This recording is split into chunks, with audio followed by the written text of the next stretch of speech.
ओम शांति।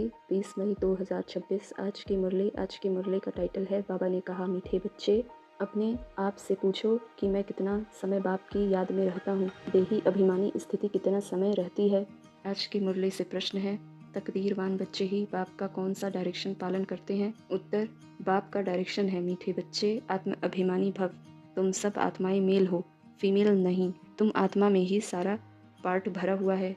अब यही मेहनत व अभ्यास करो कि हम कैसे देही अभिमानी रहें, यही ऊंची मंजिल है। गीत तकदीर जगा कर आई हूँ। ओम शांति। मीठे मीठे रूहानी बच्चों ने गीत सुना। रूहानी बच्चे अर्थात जीव की आत्माओं ने कहा कि हम नई दुनिया की तकदीर यानी स्वर्ग की तकदीर बनाकर रूहानी बाप के पास बैठे हैं। अब बच्चों को रूहानी अभिमानी अर्थात आत्म अभिमानी बनना है। बड़े से बड़ी मेहनत यह है, अपने को आत्मा समझो और ऐसे समझो, मुझे आत्मा ने 84 जन्म लिए हैं। कभी बैरिस्टर, कभी क्या बना हूँ।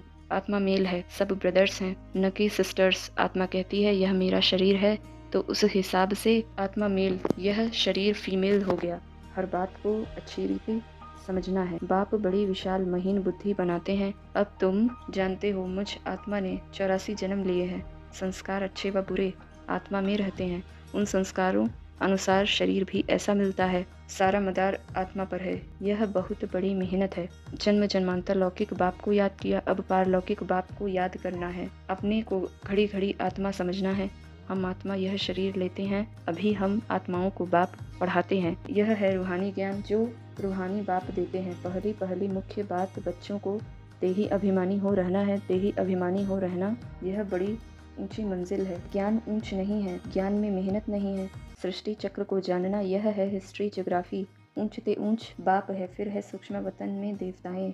वर्ल्ड की हिस्ट्री ज्योग्राफी तो मनुष्य सृष्टि में होती है।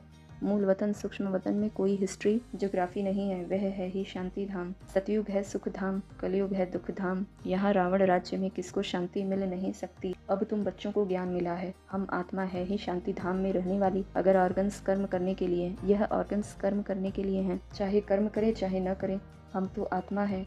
हमारा स्वधर्म शांत है। कर्म योगी है ना, कर्म भी जरूर करना है, कर्म भी जरूर करना है। कर्म सन्यासी कभी हो नहीं सकता, यह भी इन सन्यासियों का पार्ट है। घर बार छोड़ जाते हैं, खाना नहीं पकाते, गृहस्थियों से भिक्षा मांगते, फिर भी उन गृहस्थियों के पास खाते हैं ना। घर बार छोड़कर कर्म तो फिर भी करते हैं। कर्म सन्यास तो हो नहीं सकता।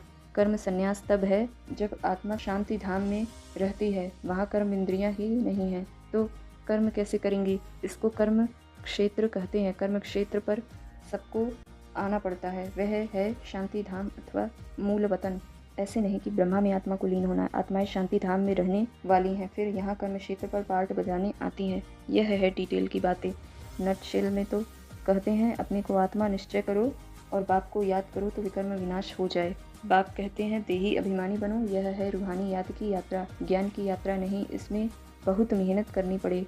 कोई तो भल बीके कहलाते हैं, परंतु बाप को याद नहीं करते। बाप आकर ब्रह्मा द्वारा तुम बच्चों को देही अभिमानी बनाते हैं। यह देह अभिमानी थे, अभी देही अभिमानी बनने का पुरुषार्थ चल रहा है। ब्रह्मा कोई भगवान नहीं है, यहाँ तो सब मनुष्य मात्र पतित हैं।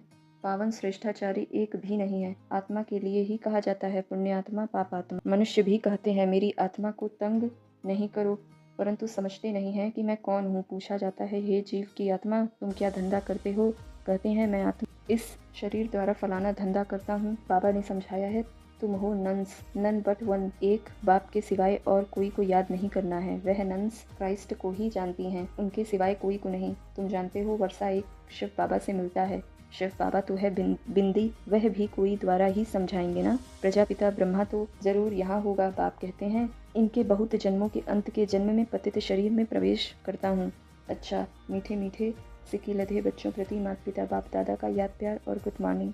रूहानी बाप की रूहानी बच्चों को नमस्ते। हम सभी रूहानी बच्चों की रूहानी माता पिता बाप दादा को याद प्यार गुड मॉर्निंग नमस्ते। शुक्रिया बाबा शुक्रिया। धारणा के लिए मुख्य साथ, पहली पॉइंट, ज्ञान को अच्छी रीति धारण कर देही अभिमानी बनना है। यही मेहनत है, यही ऊंची मंजिल है। इस मेहनत से आत्मा को सतो प्रधान बनाना है। दूसरी पॉइंट, जिन्न बनकर याद की यात्रा करनी है।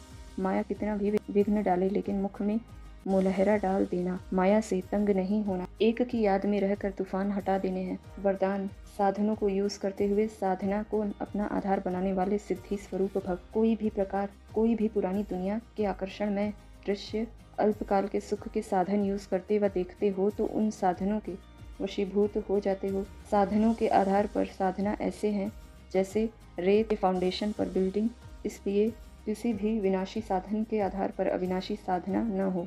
साधन निमित्त मात्र हैं और साधना निर्माण का आधार है, इसलिए साधना को महत्व दो तो साधना सिद्ध को प्राप्ति कराएगी। स्लोगन, किसी भी कमजोरी का अंश है तो वंश पैदा हो जाएगा और परवश बना देगा। किसी भी कमजोरी का अंश है तो वंश पैदा हो जाएगा और परवश बना देगा।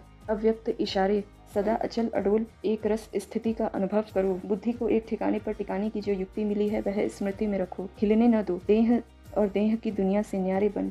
मन बुद्धि के विमान से सेकंड में आकारी और निराकारी स्थितियों को अनुभव करो। बुद्धि को हिलने न दो, नहीं तो युद्ध में समय बहुत व्यर्थ जाता है। जैसे तपस्वी सदैव आसन पर बैठते हैं, वैसे अपनी एक रस स्थिति के आसन पर विराजमान रहो, तब भविष्य सिंहासन मिलेगा। अच्छा,